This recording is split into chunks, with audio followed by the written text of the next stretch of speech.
किशोरी लाल जी के बेटे राघव की शादी की बात जगह जगह चल रही थी, लेकिन किशोरी लाल जी को कोई लड़की पसंद ही नहीं आती थी।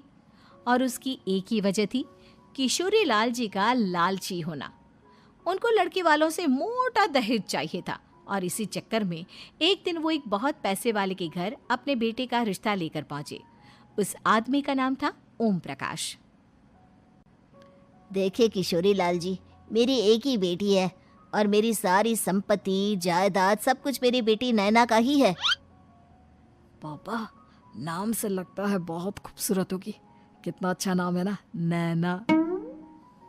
ओ, वैसे बात तो सही है आपकी।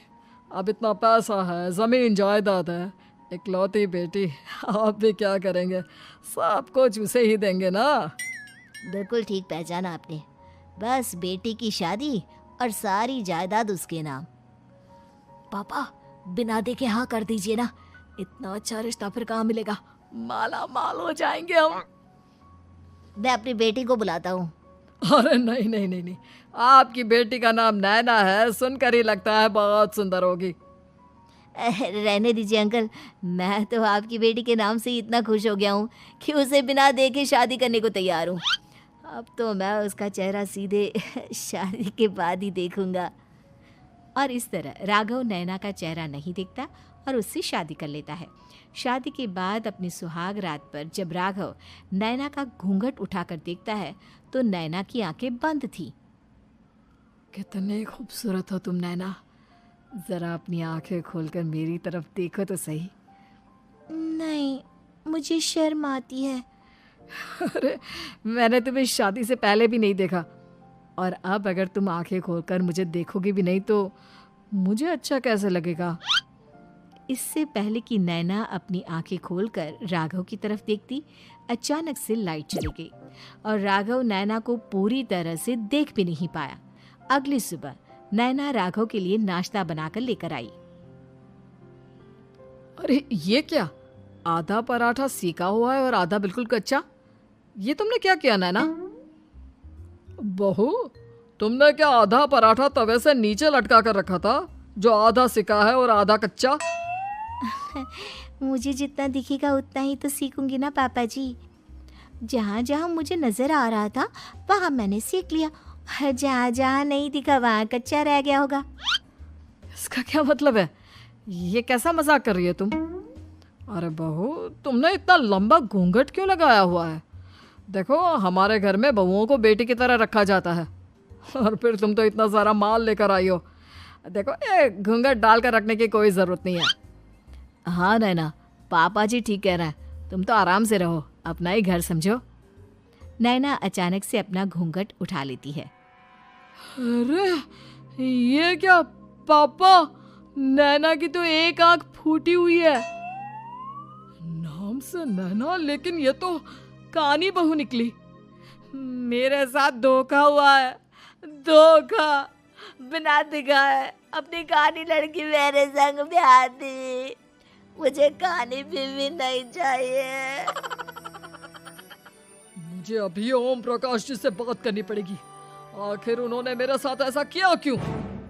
अरे, आप लोगों ने ही तो पापा से कहा था कि आप लोग शादी से पहले मुझे देखना नहीं चाहते।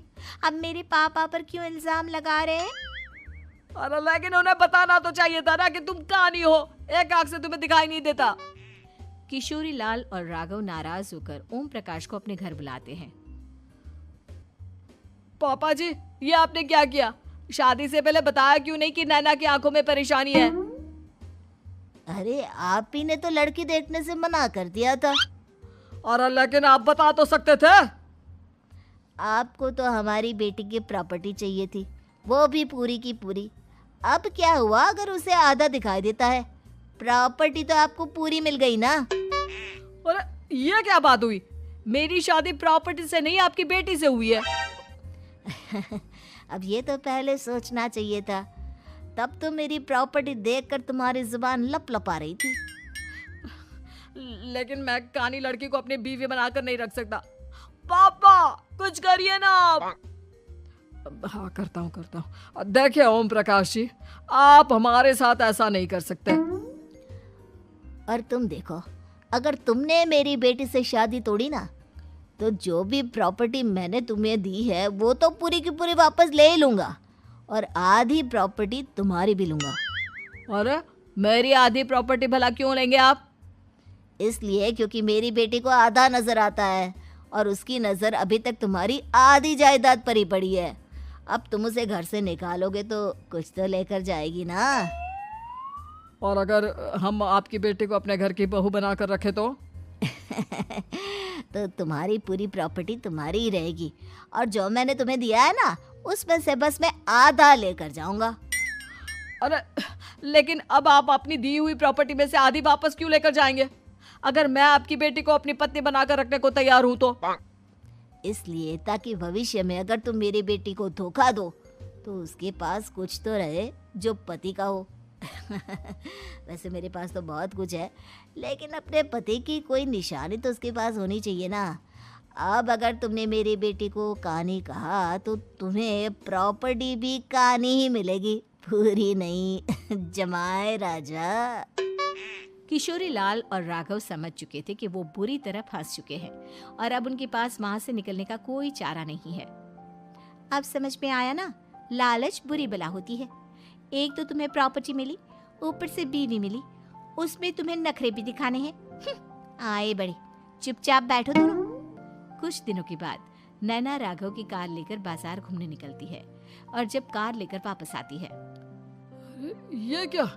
एक तरफ से मेरी गाड़ी पूरी खराब हो चुकी है। लगता है तुमने मेरी गाड़ी को किसी दूसरी गाड़ी के साथ एक्सीडेंट किया है। अरे अरे कितना बड़ा नुकसान कर दिया तुमने बहू। वो क्या है ना पापा जी, मुझे एक आंख से दिखाई नहीं दे रहा था, सामने से गाड़ी आ रही थी। मुझे तो सिर्फ आधा ही दिखाई दिया और वो गाड़ी मेरी कार से रगड़ते हुए निकल गई।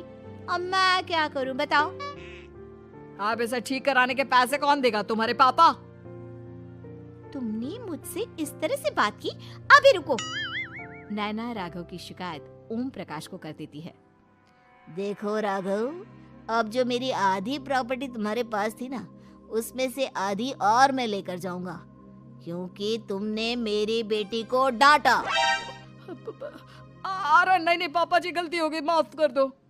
गलती की तो कोई गुंजाइश ही नहीं। अगली बार मेरी बेटी को डांटा तो बची हुई आधी में से आधी और ले जाऊंगा। लालच के चक्कर में हम दोनों ने बहुत बड़ी गलती कर दी बेटा। एक तो तुम्हें कानी बहू मिली और ऊपर से जो माल मिला वो भी काना। इस तरह राघव की हर एक गलती पर ओम प्रकाश उसकी प्रॉपर्टी का आधा आधा हिस्सा लेकर अपना सारा माल वापस ले गया और राघव को कानी बीवी से काम चलाना पड़ा। भाई लालच वाकई में बुरी बला है।